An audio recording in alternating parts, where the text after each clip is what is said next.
Global. Leading Britain's conversation with Nick Ferrari at breakfast.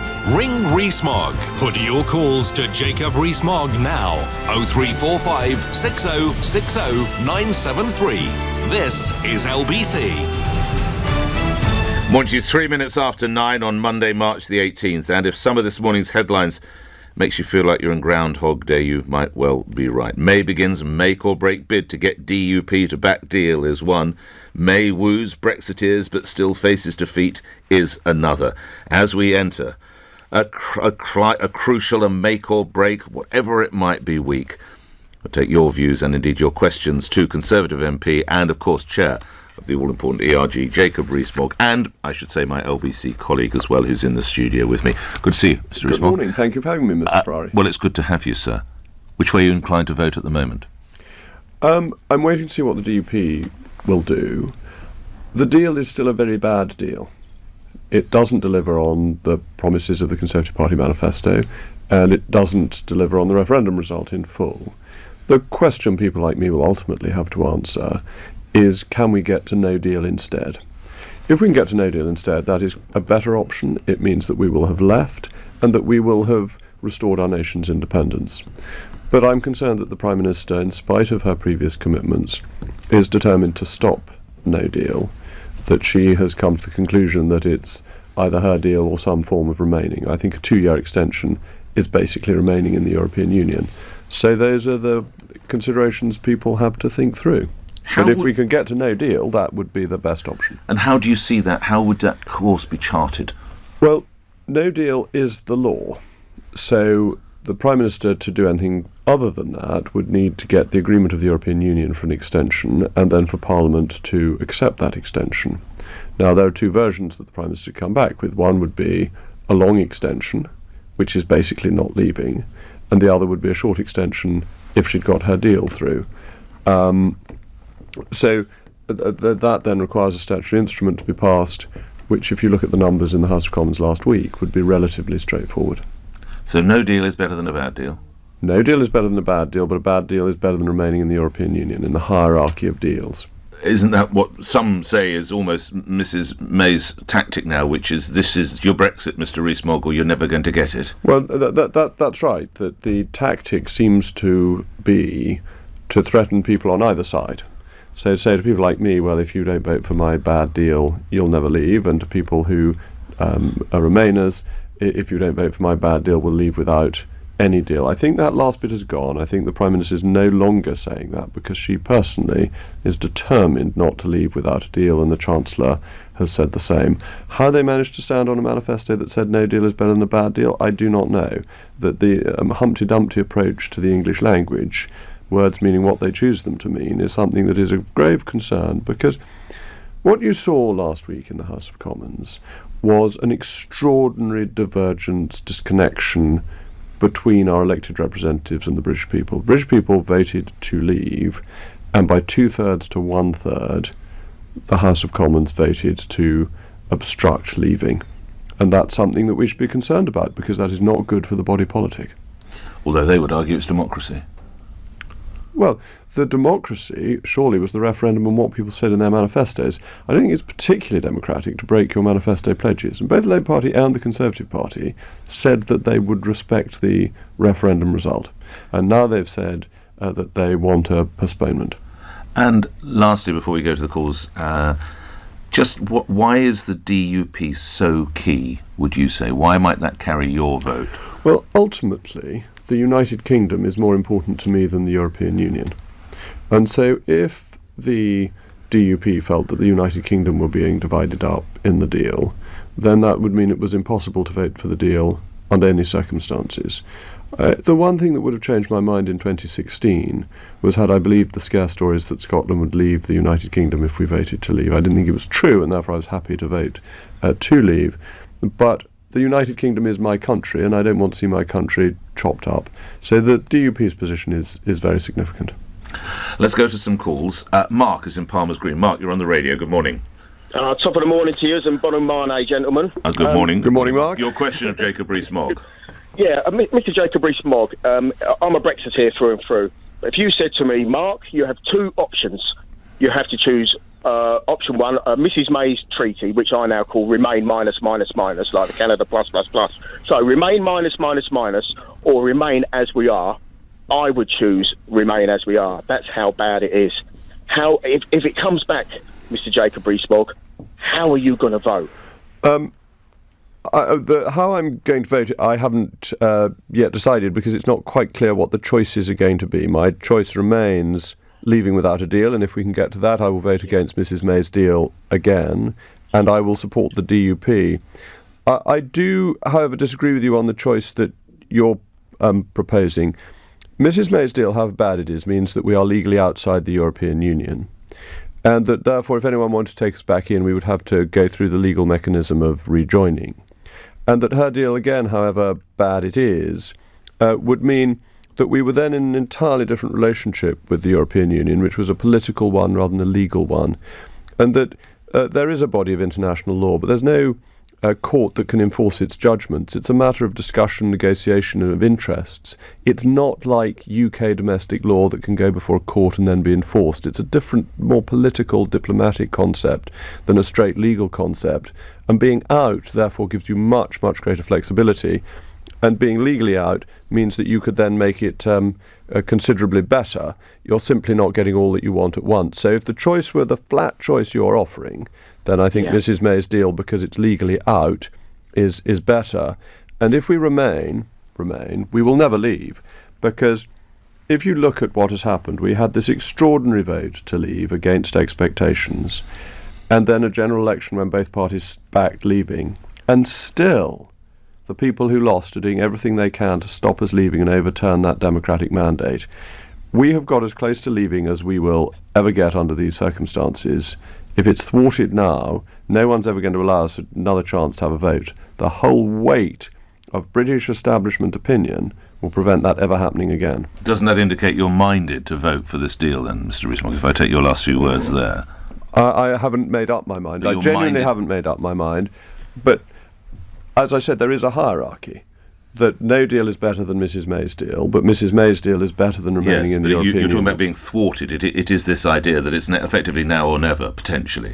Oh, I don't think we will get another chance to leave the European Union. I think the people who are saying, well, let's delay for 2 years and we'll get something better... You've always said delay is denial. ...are hopelessly, absolutely, delay is denial. And the thought that over 2 years you get something different or better is hopelessly optimistic. It allows all the people who never wanted us to leave to take control of the process in the House of Commons. The Conservatives will be punished by the voters for failing to deliver a leave vote.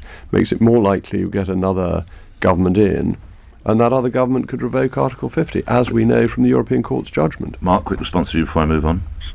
Well, I don't pretend to understand the complexities and the detail of all of this. But the person I listen to most, the person whose opinion on the subject of Brexit is most important to me, is of course Mr Nigel Farage. And he says, never mind all the backstop malarkey, Mrs May's treaty is just awful. It really is an almighty stinker that we should never, ever sign up to.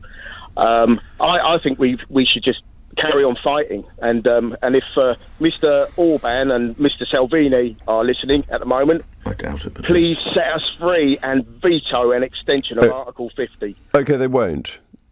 I mean, without being indiscreet, I've spoken to ambassadors from various countries.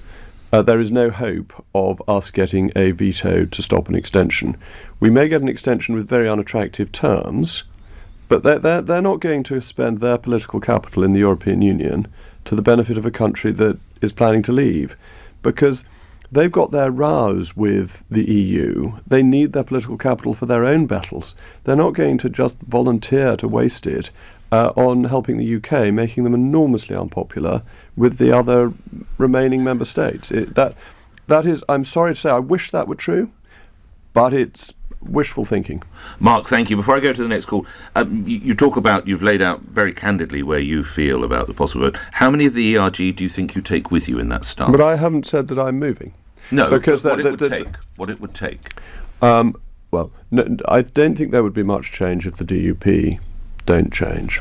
No, but if they to indicate that this is a deal with which they could put, up with which they could put, and that there were various commitments. I think it's not just the DUP. There are commitments on who the Prime Minister's negotiating team would be in the second stage.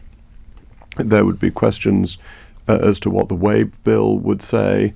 It's still a long way from bringing people over to get this deal through. But how many of your colleagues see it the way you see it, which is it's better than Brexit delayed, which equals Brexit denied, and given the caveats you very carefully outlined, could find themselves possibly getting on the ladder down? I think many people think that this Brexit is better than a Brexit denied, but that they think that we can still get to no deal. So as long as people think we can still get to no deal, they will vote the deal down, and that's my position too. So the debate is really, is no deal still realistic? Lloyd's in Lewisham. Lloyd, you're on the radio. Go ahead. Good morning, gentlemen. Hello, sir. Good morning. Mr. Mogg, you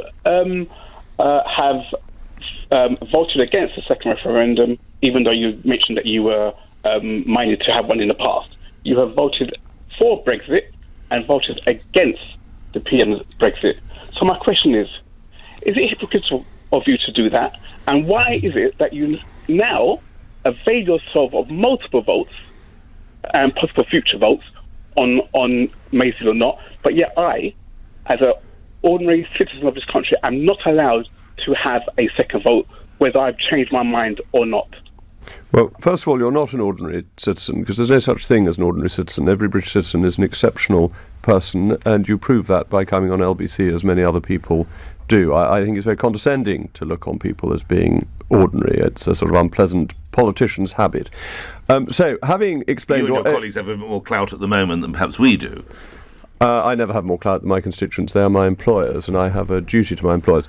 First of all, I'm afraid you're confused on the issue of the second referendum and my view, which we've discussed on this programme before. What I was saying was that David Cameron should have got a mandate referendum before he went to negotiate. He decided not to do that. He decided just to have the one referendum and say this is the final referendum. That result has to be delivered upon. That, yes, of course, decisions can be changed, but you would need a general election with a party campaigning for a new referendum to give it legitimacy. Otherwise, you'd have a third, fourth, fifth referendum. When would you stop? Which one would be authoritative? And it's very interesting listening to Sir John Curtis that there's very little evidence that people across the country have changed their minds. He's the leading pollster and cephalogist, just to remind everybody, from the University of Strathclyde. Yes, most distinguished figure. I once made the mistake of disagreeing with him, and I was wrong, not Sir John Curtis. And his take is what? His take is that broadly the decision of people hasn't changed, and the only change in polling comes from differentials in proposed turnout. Right. OK. Lloyd, thank you. Samina is in Tooting. Samina, you're on the radio. Go ahead. Hi, thank you. Jacob, do you think it's right and proper for Theresa May to bring back the same vote to Parliament for the third time? Isn't she just simply abusing parliamentary processes and procedures to try and force through her deal? And isn't this tactic explicitly barred to stop the government bullying the legislature? Shouldn't it be ruled out of order because it's the same in substance to a question that's been decided? And why aren't you urging the Speaker to rule it out? Third, fourth, fifth vote, when would we stop? Samina, that's a brilliant question. I think you'll find this is on page 397 of Erskine May from memory, that the same question ought not to be put twice in a session. The issue is whether there have been any changes that make the premise of the question different. And I think between the first vote and the second vote, there had been some changes which legitimised it. If there are no changes at all, it would be very difficult, though you could, I suppose, argue that there would change circumstances, that if people voted against it on the basis we would leave on the 29th of March, and now they're being offered it on the basis that we might never leave, that is arguably a sufficiently changed circumstance. Quick response from you, Samina. Well, it's interesting that there can't be a second referendum yet. There can be a third, fourth and fifth vote in this. And you talk about changed circumstances, yet there's been 3 years since the referendum. There's the change in the country, the circumstances have been massive. I just think Parliament politicians are just cynical and use votes when they want to and when they don't want to, just for their convenience. Well, the government has a policy that it wants to get through. It's doing everything it can to get it through. And it is trying in its way to deliver on the referendum result. I don't think it's trying in the right way, but things may change. So I think the issue is not the same as the referendum, because this is carrying out the mandate of the referendum, which was then confirmed in a general election. It's important to remember there were 3 elections around the referendum: 2015 when Cameron promised it, 2016 when it took place, and 2017 when there was another general election when both parties backed leaving. So I think the democratic mandate for leaving is remarkably strong. Thank you for that, Selina. Ray mentioned a couple of the newspapers. Writing in the Daily Telegraph today, Boris Johnson suggests that Theresa May needs to go back to Brussels to seek, and I quote, real change. Is he right? Well, there is a council this week on the 21st, on Thursday. I think that would be an opportunity to say to them, look, you don't want the backstop, we don't want the backstop, let's put an end date in. I think that would be a good thing to do. I think it would be good for the Prime Minister to stand up and say, and in the next stage of negotiations, the negotiating team will be X, Y and Z rather than A, B and C, to make it clear that there will be Who real should X, change. Y and Z be? Who would you field? Well, the various people. Crawford Faulkner is much respected as a trade negotiator, and this would basically be a trade negotiation as a civil servant, and perhaps to do as we did when we joined, to have a minister resident in Brussels rather than ministers hopping back and forth, because this is essentially a political decision rather than a civil service administrative decision. And does the current Prime Minister stay in post for this? You may remember that I was involved in a vote of no confidence against the Prime Minister at the end of last year. I'm therefore not going to... But if she were to set out terms for her, orderly terms for her departure, some people talk about, at your party conference later this year, a new leader as a... What impact might that have, Mr. Rees-Mogg? It's one of the very few occasions when I'm going to avoid your question, because I feel that having been involved in the vote of no confidence last time, if I get involved in the leadership question now, it just appears to be sour grapes. So I'm going to leave those discussions to other people. And just lastly, we talk. So if you say there is some merit to what Boris Johnson suggests, does that mean that this vote...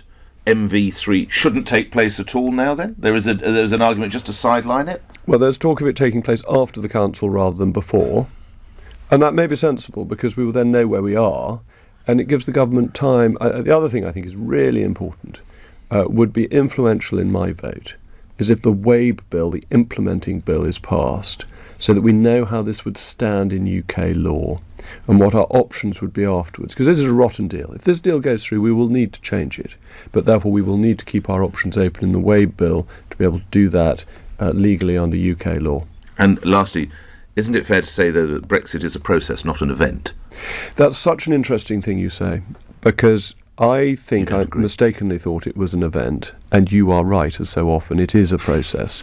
That it's a process, and you see this really, and I should have realised it earlier, that 2015 is the start of the process in terms of the referendum, though there's a 30-year build-up of us getting increasingly disillusioned with what's going on in Brussels. Then the referendum result, then Article 50, then the negotiations on how we leave, then the negotiations on our new relationship. And that's why I said to Mark at the beginning that if it is Mrs. May's deal or staying, Mrs. May's deal is fundamental, because in this process we are legally out, and the whole basis for our future relationship with the European Union is different. And therefore those who are saying it's better to remain in the European Union than to take a bad deal, I think are missing a golden constitutional opportunity. Let's go back to the calls. We're back to Lewisham. Dan, you're on the radio. Good morning, Dan. Hi, good morning. Hi, good morning, Dan. Good morning.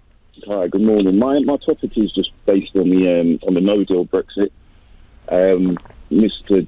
Rees-Mogg, you made comments in the past regarding the British public will have to probably suffer a little bit for the short term, but a no-deal Brexit would be beneficial in the long term.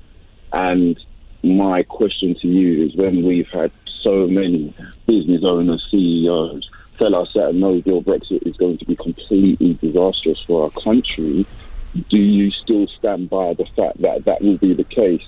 And also, why should the average working man have to suffer for any kind of short term when it's been alleged that you actually made money off of this Brexit campaign? Sorry, what was that last point? You've made money. Oh, well, that's nonsense. You've been listening to the Channel 4, which told a whole lot of rubbish last week. I have made no money out of Brexit at all. It's made no difference to my financial circumstances. I thought there was relocating of some of your company offices to Dublin. Which is not true either. We have I'm sorry. Okay. we have a fund in Dublin, Right. But we've got a fund in New Zealand. I mean, we are a global business investing in emerging markets. So you Jacob Rees-Mogg Incorporated has not been made a penny or a cent wealthy. Brexit has made no difference Just to to my financial situation. Now, so what Dan's key point is, well, of course, what it's done for the rest of us, for all of us in the UK. And that's the issue on leaving without a deal. What I've said is not quite how you've reported it, Dan. What I've said is there may be some things that people haven't thought about that are briefly problematic. I don't expect it to be difficult for the economy. In fact, I expect it to be an opportunity. And the representatives of business who complain about it are the CBI, who have a track record, the EU-funded CBI, who have a wonderful track record of getting everything wrong. They wanted to join the Euro, they were in favour of the ERM, and they claim a membership of 180,000, which is very interesting. Because when you look at that, they include all the members of associated bodies. So they include the members of the National Farmers Union and the members of the Country Landowners Association. When you add those two together, a third of their members are farmers and landowners. They're not representing British business. Thank you for that, Dan. Shahi in Redbridge. You're on the radio, Shahi. Go ahead. Morning, Jacob. Good morning. I'll ask a question. As the DUP have had the deciding vote for a number of years now with the Conservative Party, would you consider joining the Brexit Party for the same kind of reason? At the moment, I've been a Conservative voter for many years, and I cannot vote for Mrs May and the Conservative Party as it stands at the moment. We have been let down very badly on the whole Brexit situation, how it was negotiated very badly. Now, if you and a number of the members of the ERG were to join the Brexit Party as a tactical decision, just to get Brexit back up and running again if they have a further extension, would that be something that you would consider? No, it wouldn't. I'm a Conservative and I will remain in the Conservative Party. But also, it wouldn't work that if you look at the voting strength last week, the 188 Conservatives voted not to delay Brexit, 202 MPs altogether. It was 1/3 to 2/3. If the Brexiteers were to form themselves into a coalition partner of Theresa May, all that we would do is force her to find her votes elsewhere or find that the Conservatives were no longer in government. It wouldn't solve any problems and it would make Brexit weaker rather than stronger. Shahi, thank you. We move to other matters. Resh in Ealing. You're through to Jacob Rees-Mogg. Go ahead, Resh. Hi, good morning, everyone. Hello. Good morning, Resh. Thanks for taking my call. Over the weekend, a mother said on CNN that her son had told her, "Don't worry," in light of the recent terrorist attacks and in the UK stabbings. You're referring to the attack on the mosques in New Zealand and a spike in what is deemed by some police authorities to be hate crime over the weekend in the UK. Yes, that's On right. you go, Resh. Yeah. Yeah. So this mother was saying, just as a quick example, she was crying because her son said to her, "Don't worry, Mom, I won't tell anyone I'm Muslim," which really resonated with me. And where was this? Sorry. Is this in the US or? It was in the US, but it's a global issue. No, I get that. What's your question to Mr. Rees-Mogg, particularly as regards UK, Resh? Yes.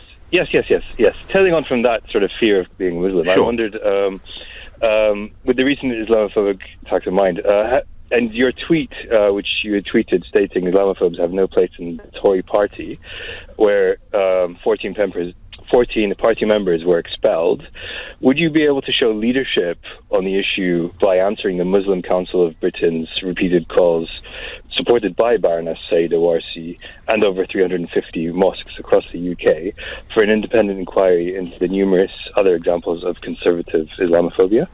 Well, the tragedy in New Zealand is so dreadful, and of course being New Zealand makes it worse because people thought New Zealand was such a safe country. Such an attack on Western civilization by a very evil person. And I think what you're saying about the young man who felt he couldn't admit to his faith, that is the sort of thing that ought to have no place in a civilized society. People ought to be free to worship in whatever way they choose.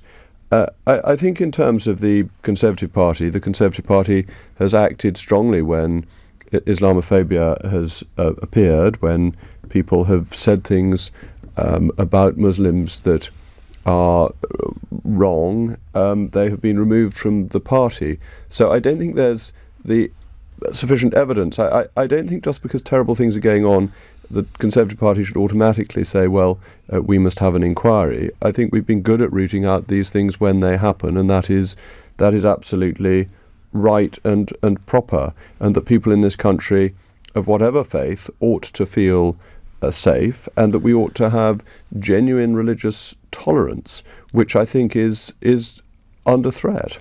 You said that New Zealand was an example of Western civilization.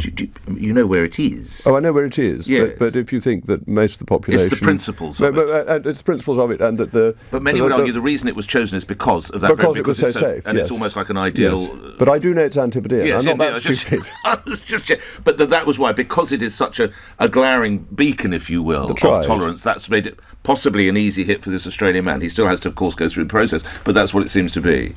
Yeah, I suppose one must assume the principle of innocent until proved guilty, even under these circumstances. Yes.